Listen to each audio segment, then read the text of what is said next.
कहीं भी किसी को प्यारी जू का साक्षात्कार होगा तो पहले वृंदावन का, वृंदावन नवनिवृत्त निकुंज का, नवनिवृत्त निकुंज का साक्षात्कार का मतलब है अविद्या मुक्त, जीवन मुक्त महापुरुष। तब प्यारी जू के गोरे चरणारविंद का उसे दर्शन प्राप्त होता है। निकुंज गली शुरतरु कामधेनु चिंतामणि भगवत रसिक अनन्य अली के। भगवत रसिक जी कहते हैं कि जो हमारी प्यारी जू के गोरे चरणों का आश्रय लेता है उसे कामनाओं की पूर्ति के लिए किसी और कल्प वृक्ष की आवश्यकता नहीं। जैसे कल्प तरु समस्त कामनाओं को पूर्ण करने में समर्थ है, पर वो प्रेम नहीं प्रदान कर सकता, वो माया मुक्त नहीं कर सकता, वो भगवदानंद नहीं प्रदान कर सकता, वो ज्ञानानंद प्रदान नहीं कर सकता। लेकिन प्यारी जू के चरणारविंद शुरतरु ऐसे हैं, जो चाहे वो प्राप्त हो जाए, जो चाहे। कामधेनु, जैसे कामधेनु समस्त कामनाओं को पूर्ण करने वाली है, तो प्यारी जू के चरणारविंद आश्रय लेने मात्र से वो असत कामनाएं नष्ट हो जाती हैं जो आपको भगवत विमुख करेंगी, और वो सद कामनाएं जो आपकी भक्ति को बढ़ाएंगी वही पूर्ण होंगी। और चिंतामणि, चिंतामणि प्रणमताम ब्रज नागरीणाम, जो इन चरणों का आश्रय लेकर जो चिंतन करता है वही प्राप्त हो जाता है। तो शुरतरु कामधेनु चिंतामणि भगवत रसिक अनन्य अली के, हम सखियों के तो सब कुछ ये गोरे चरणारविंद ही है। पर ये गोरे चरणारविंद तक पहुंच किसकी होती है?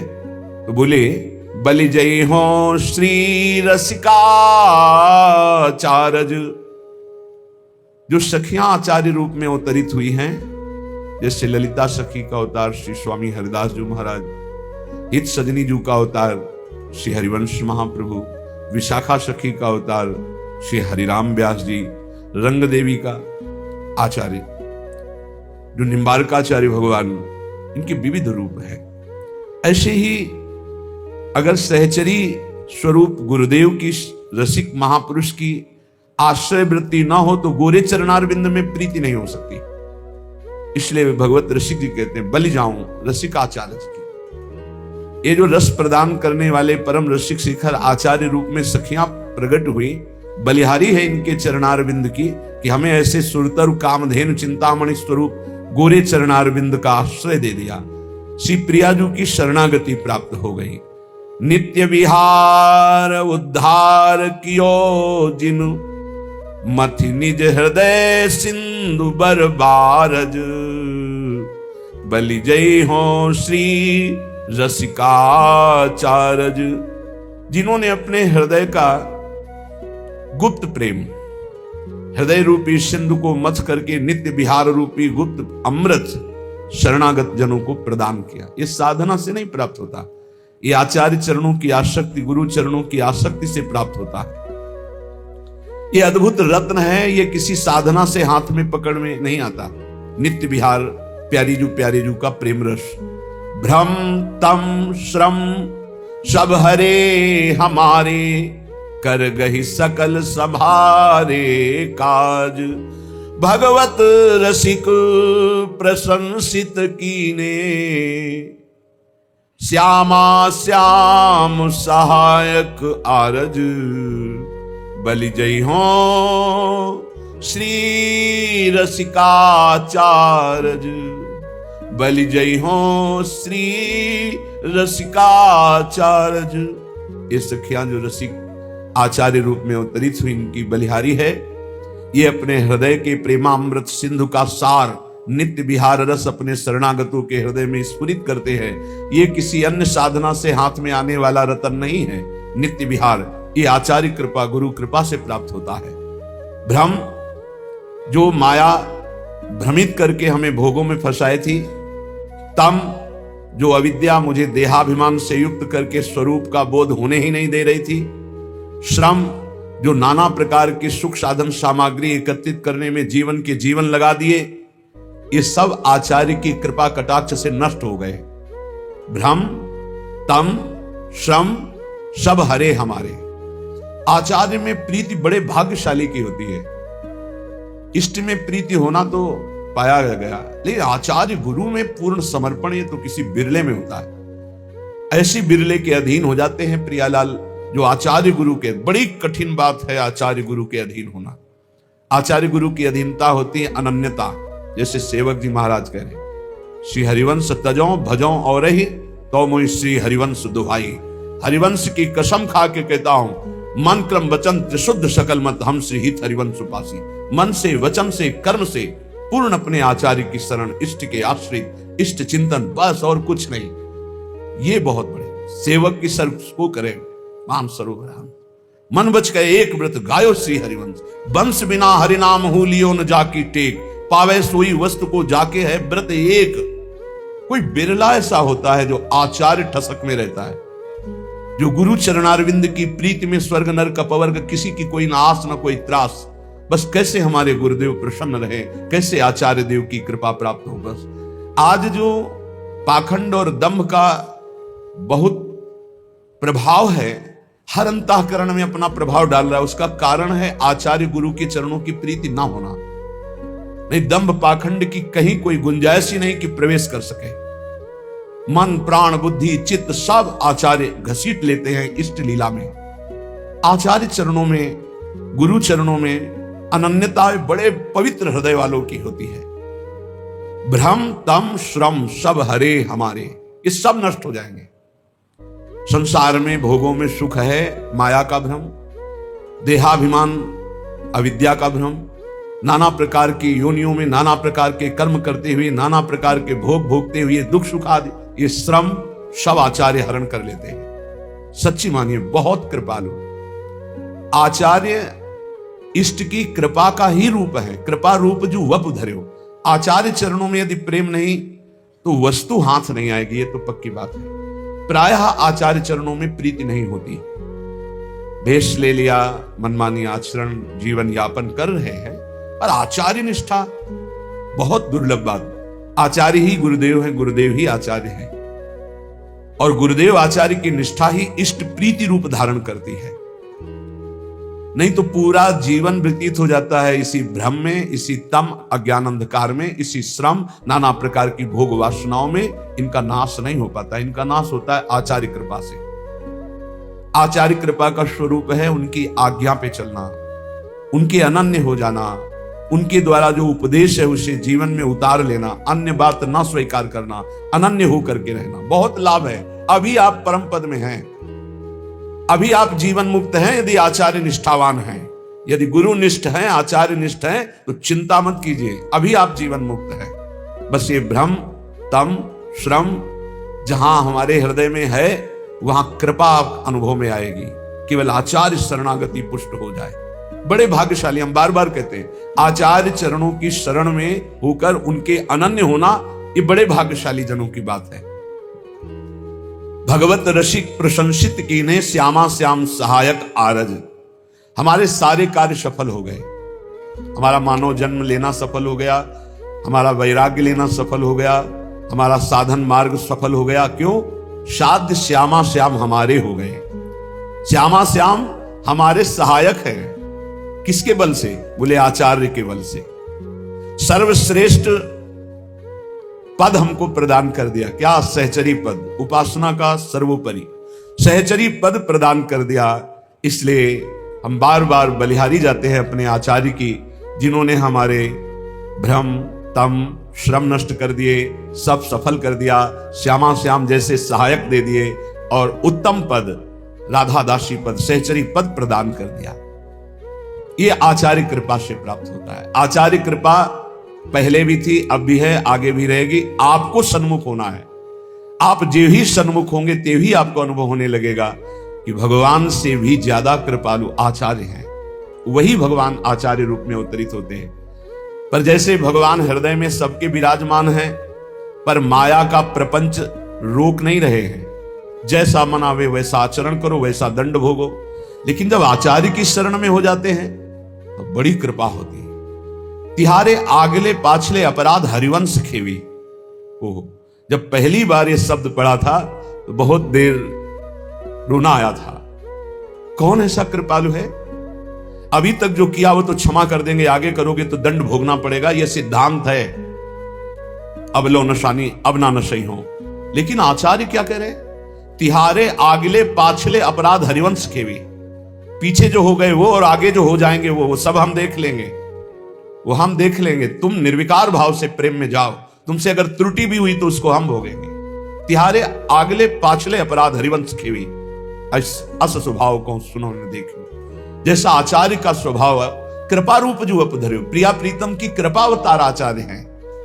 बलिहारी है उन भक्तों के चरणों में जो अपने आचार्य की ठसक में रहते हैं। मन क्रम वचन त्रिशुद्ध सकल मन, हम श्री हित हरिवंश उपासी। श्रीपाद प्रबोधानंद जी महाराज कह रहे हैं,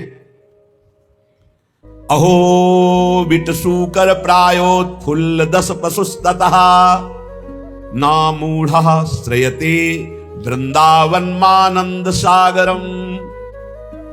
थोड़ा कड़ुए शब्द बोल रहे हैं। ए भाई, बिष्ठा भोजी सुअर, जूठी पत्तले चाटने वाला कुत्ता और भार ढोने वाला गधा, इस तरह का जीवन व्यतीत करते हुए तुम्हें लज्जा नहीं आती? तुम मानव देह प्राप्त किए हो, बिष्ठा भोजी सूकर की भांति। ना पवित्रता का विचार है, ना अपवित्रता का विचार है, ना दोष का विचार है, ना निर्दोष का। बस पेट भरना चाहिए। जिस सूकर भागा घूमता है, ऐसे भागे घूम रहे हैं बस पेट भरने के लिए। मांस भक्षण, जो भी जैसा पवित्र जो भी, बस डालते रहो, बस उधर पोषण करना है। विष्ठा भोजी सूकर की भांति जीवन को केवल रसेंद्री स्वाद में नष्ट कर रहे हैं। अपनी अंगुली जरा कड़ाह में जब तेल पक जाता है तो डाल के देखो कैसा लगता है। उसमें तुम जिंदा जीवों को तल रहे हो केवल रसेंद्री भोग के लिए। हमारी जबान को अच्छा लगता है, यही जबान तुम्हारी नरक पहुंचा देगी, यही जबान तुम्हारी दुर्गति करा देगी। और कह रहे हैं श्वान की भांति, जैसे जगह जगह ठोकर खाने पर फिर वही, ऐसे ही नाना प्रकार के क्लेश, अशांति, दुर्गति प्राप्त कराने वाले भोगों में बार बार गधे की भांति, जैसे गधे को बोझे से मतलब ऐसे पूरे चिंतन में वही विषय भोग, वही संग्रह, वही परिवार राग मोह, उसी का बोझा ढो रहे हो। श्रीपाद कह रहे, अहो इतना दुर्लभ मानव देह पाकर बिष्ठा भोजी सूकर कुकर और गधे की तरह जीवन व्यतीत कर रहे हो, तुम्हें लज्जा नहीं आती? अरे मूर्ख, इधर आनंद नहीं, आनंद सागर तो तेरे हृदय में लहरा रहा है। आओ श्रीधाम वृंदावन का आश्रय लो, कुछ दिन रुको, सत्संग सुनो और उसको मनन करो और आचरण में उतारो, फिर देखो आनंद मिलता है कि नहीं। श्रीपाद कह रहे, सोच्या सोच्याति सोच्यो हम महामूढ़ाति मूढ़धी हठात सर्वम परित्यज्य यन्न वृंदावनम श्रेय। सोचनी, महासोचनी, महासोचनी, तेरा जो समय व्यर्थ जा रहा है, महासोचनी, बड़ा कीमती समय। सत्संग बैठकर सुनो, चेतना पूर्वक नाम जप करो, बहुत कमाई करके यहां से नाम की चले जाओ, मुक्त हो जाओगे। अनंत जन्मों के पापों का हिसाब जमा है, अनंत जन्मों के। आप सोचते हो कि 2-4 माला जप करके हम पापों को नष्ट कर देंगे। 2-4 माला तो बहुत बात, हम आखिरी नाम की बात करें। अगर आखिरी समय राधा निकल गया तो भगवत प्राप्ति पक्की हो जाती है। इसलिए निरंतर हम नाम जप करें। कौन श्वास आखिरी हो जाएगी? आपका शरीर स्वस्थ है तो आप मौज मस्ती काट रहे हो, लेकिन होश में रिपोर्ट आने वाली है। कर्म कोई ना कोई रूप रख करके आने वाला है। बहुत सावधानी की जरूरत है। सबको समझाते हैं अध्यात्म से बुद्धि को पवित्र कर लो, नहीं सर्वनाश कर देगी। बिना भगवान की तब लगी कुशल न जीव कहूं सपने हो मन विश्राम, जब लगी भजत न राम कहूं शोक धाम तज काम। जब तक वो भगवान का भजन नहीं करता तब तक कभी शांति नहीं मिलती। ये बुद्धि रूपी सारथी को यदि ईस भजन सारथी सुजाना मान लो, नाम जप नहीं करोगे, कुछ भी कर लो, कुछ भी, विश्राम नहीं, शांति नहीं, एक एक कर्म का भारी भारी दंड मिलता है। प्रार्थना है, श्रीपाद करे, सोच्यो सोच्यात सोच्यो हम, ये है सोचनी, सोचनी, महासोचनी। एक बार भी भगवान का नाम नहीं लिया और सब जीवन को नष्ट कर दिया। अय मूर्ख, महापुरुषों के वचन चुभते हैं। अय मूर्ख, अय महामूर्ख, अब भी तू सावधान हो जा। जिसके कानों में शब्द पड़ रहे हो, अब भी सावधान हो जा। छोड़ दे ये दशा, छोड़ दे दूसरे जीवों की हत्या करके मांस खाना, छोड़ दे पराई माता बहनों के प्रति पाप दृष्टि रखना। नहीं, यही तेरा सर्वनाश कर देगी। बार बार प्रार्थना करते। बोले मदिरा पीने में किसी की हिंसा तो होती नहीं, हत्या, अरे बुद्धि भ्रष्ट होती है। क्या क्या अपराध कर सकता है मदिरा पीने वाला, उसको होश नहीं रहता। जो बुद्धि भ्रष्ट हो गई वही तो सब हो रहा है। जो शास्त्र कह रहे हैं एक अक्षर कहीं झूठे नहीं है। प्यारे भजन नहीं करते इसलिए तुम्हें शास्त्र की बात समझ में नहीं आती। एक एक शब्द शास्त्र के सच्चिदानंद भगवान के भाव में डूबे हुए महापुरुषों ने लिखा है, जो परम अनुभवगम सत्य है। कल एक उपासक अपनी मना स्थिति का वर्णन कर रहे थे कि मैं भगवत साक्षात्कार कर चुका हूं आनंद में, अब हमारी ऐसी ऐसी थोड़ी परेशानियां हैं और ये कैसा था। फिर उनसे कहा कि भाई फिर धोखे में मत रहो।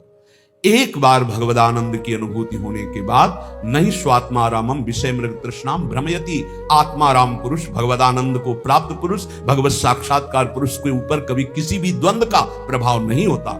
कहीं पीतल को सोना मत मान लेना, नहीं तो वास्तविक भगवत प्राप्ति से वंचित हो जाओ। आज जिसको देखो, अरे आनंद कोश से आनंद मिल रहा है, अभी आनंद सिंधु में थोड़ी तुमने डुबकी लगाई है। सही ढंग से चलो तो आनंद सिंधु में डूब जाओगे, उन्हीं के अंश हो। श्रीपाद कह रहे हठात सर्वम परित्यज्य यत्र वृंदावनम श्रेय, जहां वृंदावन विराजमान है आओ एक बार सत्संग सुनो, थोड़ा बुद्धि शुद्ध करो। क्या बुद्धि तुम्हारी अपवित्र हो गई कि अपने जनों का ही नाश करते हो, अपना ही नाश करते हो। अरे मूर्ख, इतना अमूल्य जीवन मुक्त होने के लिए मिला, उसे बंधन युक्त कर रहे हो। अहो मौढ़्यम अहो दुर्भाग्यमीदृशम महनपि महानंदे यन्न वृंदावने रतः। अहो मूर्खता, महान मूर्खता, महान मूर्खता। जैसे उसमें कहा सोचनी महासोचनी महासोचनी, इसमें कह रहे मूर्खता, महान मूर्खता, महान मूर्खता, जो इस संसार में मानव देह प्राप्त करके महाआनंद स्वरूप प्रभु का नाम जप नहीं किया, प्रभु की आराधना नहीं की, कभी धाम यात्रा नहीं की, कभी सत्संग नहीं सुना, भगवत चरणारविंद में प्रेम नहीं हुआ। महान मूर्खता, महान मूर्खता, महान मूर्खता। सांद्रानंद रसे वृंदावने पिनानुरज्यतः किं वा मम करिष्यन्ति ज्ञान भक्ति विरक्तयः।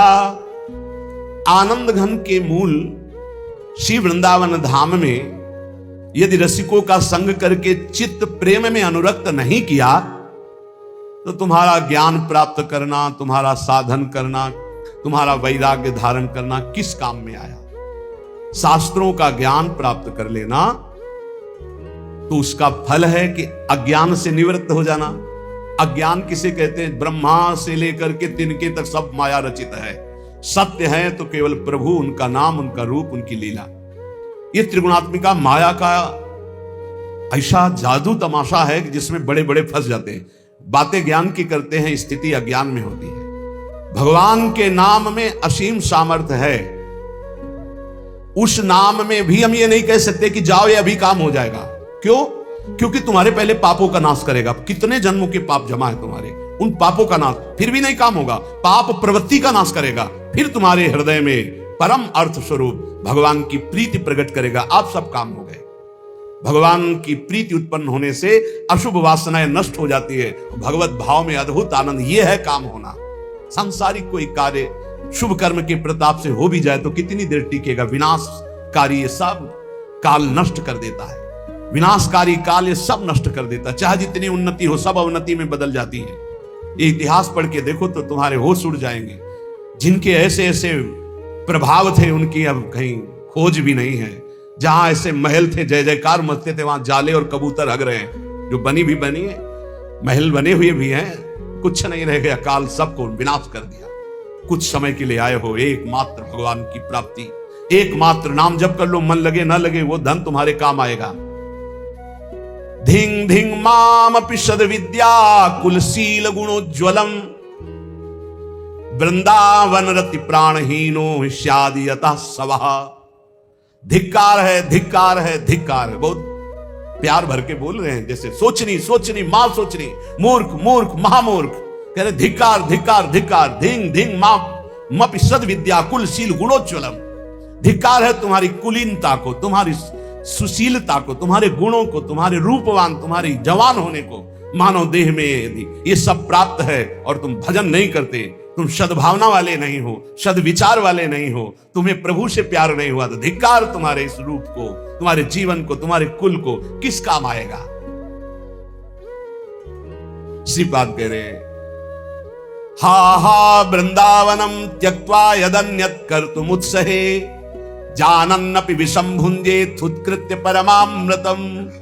वृंदावन, आपकी कृपा से हमने आपको प्राप्त किया है, अब मैं आपको नहीं छोड़ सकता। मेरा उत्साह कभी नहीं बन सकता कि मैं आपको छोड़कर जाऊं। अरे भला कोई परमानंद को त्याग कर विष पीता है क्या? ये संसार विष है। हे वृंदावन, आप परमानंद स्वरूप हो। जो आपका आश्रय ले लेता है, हरि उसका भार संभाल लेते हैं। धाम की एक बड़ी आंतरिक गुप्त महिमा है। जो ही आप धाम का आश्रय लेंगे तो धाम ही आपको संभाल लेगा। ये धाम चिदानंद कोई जड़ वस्तु नहीं है, और हरि जिसको संभाल ले उसको बिगाड़ कौन सकता है? सीम की चाप सके को तासु, बड़ रखवार रमापति जासु। बड़े रक्षक भगवान श्रीपति जिसके हैं, उसका बाल बांका कौन कर सकता है? इसलिए उपासक को अन्य आश्रय में चित्त नहीं लगाना चाहिए, भगवत आश्रय। भगवत ऋषि जी कहते, जाको राखे सामरो ताहि न नाखे कोय, अम्बरीश प्रहलाद ध्रुव कुंती नंदन जोए। कुंती नंदन जोए विभीषण गजपति ऐसे, दुर्वासा असुरेश सुरुचि दुर्योधन जैसे। दुर्जन रावण ग्राह देखि दुख लगे न ताको, भगवत रसिक नरेश बाह गई राखे जाको। भगवत ऋषि जी कहते हैं, सर्वलोक चूड़ामणि अनंत ब्रह्मांडों के स्वामी भगवान जिसको अभय, जिसकी बाह पकड़, अभयत भुज दंड मूल पीनन सानुकूल, जिसको अभय दे दिया, जिसको शरण में ले लिया, जिसकी बाह पकड़ ली, कौन त्रिभुवन में से कुछ से भय दे सके? सांवरे सरकार जिसकी रक्षा करे, उसका कोई त्रिभुवन में बिगाड़ नहीं सकता।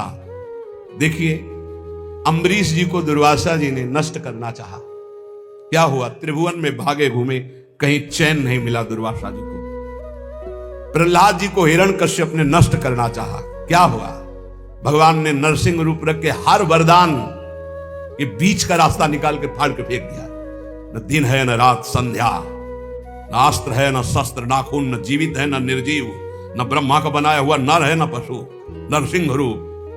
न घर के भीतर है न बाहर, डेहरी पे बैठे। हर वरदान फाड़ के फेंक दिया। और प्रहलाद जी के कहीं खरोच भी कभी पूरे जीवन में नहीं लगी। भगवत ऋषि जी कह रहे हैं, ध्रुव जी क्या स्थिति थी? चाटा मार करके गोद में भी बैठने नहीं दिया है। तो इस सिंहासन का अधिकारी, जहां पहले नारायण का भजन कर और शरीर त्याग, और मेरे गर्भ से, सुरुचि ने कहा मेरे गर्भ से, तब इस सिंहासन में जाके भगवान की आराधना। 5 वर्ष का बालक यही मधुवन में, मथुरापुरी में आकर के तपस्या की। क्या उस समय मच्छर नहीं थे? क्या सांप बिच्छू नहीं थे? क्या सिंह नहीं थे? कोई परवाह नहीं की, क्योंकि सांवरे सरकार का भरोसा 6 महीने में भगवत साक्षात्कार करके त्रिभुवन में सर्वबंधनीय अटल पदवी प्राप्त करके चलेंगे। कुंती नंदन 5 पांडवों को बाल्यावस्था से लेकर मारने का प्रयास होता रहा। अंततो गत्वा दुर्योधन का सर्वनाश हो गया, पूरे परिवार का।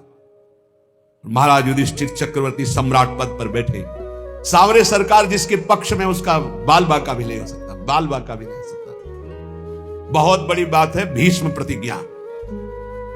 दुर्योधन ने जब देखा कि 10,000 महारथियों को रोज मारते हुए एक पांडव को खरोच भी नहीं आती, तो कहा भीष्म जी से कि पितामह मैं पहले से जानता था, सेनापति बनाने के पहले से आपको, कि आप हमारी कभी विजय नहीं चाहेंगे, आप पांडवों की ही विजय चाहेंगे। भले हमारे पक्ष से 10,000 महारथियों को मारते तो भी। तुमका ऐसा नहीं, मैं कोई पक्षपात नहीं कर रहा हूं, वो श्री कृष्ण द्वारा सुरक्षित है। बोले तो आपकी प्रतिज्ञा को कोई टाल सके ऐसा नहीं। आप हमारे सामने प्रण लीजिए कि पांडवों का वध करेंगे। भीष्म जी ने 5 बाण निकाले और कहा अगर कल जीवित रहा तो 5 पांडवों का वध निश्चित करूंगा। भीष्म प्रतिज्ञा। भीष्म जी अपने वचन के पालन के लिए अपने गुरुदेव परशुराम से युद्ध कर दिए, औरों की तो बात चले दो। अब बड़े आनंद में जय जयकार करता हुआ दुर्योधन निकला भीष्म के शिविर से कि कल पांडव प्रातःकालीन युद्ध क्षेत्र में, भीष्म जी ने प्रतिज्ञा की मारे जाएंगे। उसको पता था भीष्म जी का बल और उनकी प्रतिज्ञा, पर यह नहीं पता था भीष्म जिस बल से बलवान हो महाबल श्री कृष्ण है, और श्री कृष्ण पांडवों के पक्ष में। गुप्तचर लगे रहते थे, तत्काल एक गुप्तचर पांडवों के शिविर में गया, जहां भगवान श्री कृष्ण विराजमान थे, पांडव शयन कर रहे थे। भगवान से कहा कि प्रभु, भीष्म जी ने प्रतिज्ञा कर ली है, कल प्रातःकालीन 5 बाण निकालें, 5 पांडव मारे जाएंगे। खड़े हो गए भगवान, क्योंकि भीष्म महाभागवत और महावीर, परम पवित्र वचन वाले, परम पवित्र आचरण वाले, परम पवित्र चिंतन वाले महात्मा हैं। भगवान खड़े हो गए, टहलने लगे, विचार किया कि क्या किया जाए। द्रौपदी के शिविर में गए। द्रौपदी ने कहा, प्रभु बोले हमें भी सूचना मिल चुकी है, आपको बताने की जरूरत नहीं, जल्दी तैयारी कर, मुझे दासी के वस्त्र दे, एक बार मैं पांडवों से फिर मिलकर आता हूं। वहां गए, पांडव जगह बैठे थे। तो उन्होंने कहा कि तुम्हें पता चला? बोले हाँ प्रभु पता चला। शांति से कैसे बैठे हो? बोले आप अशांत हो इसलिए मैं शांत हूं। आप अशांत, जिसकी आप रक्षा करने के लिए अशांत हो चुके हो, चंचल हो चुके हो, अब मुझे क्या परवाह है? अरे बोले तुम तो बातें बनाते हो। भगवान ने दासी वस्त्र धारण किए, द्रौपदी के दासी के वस्त्र धारण, नटवर नागर है, लीला बिहारी। और द्रौपदी से कहा आगे आगे चलो, मैं पीछे पीछे चल रही हूं तुम्हारे। पूरी घाघरा और सब से पहरे जो इस शिविर के प्रथम द्वार पर गए तो उनका पादुका उतारो।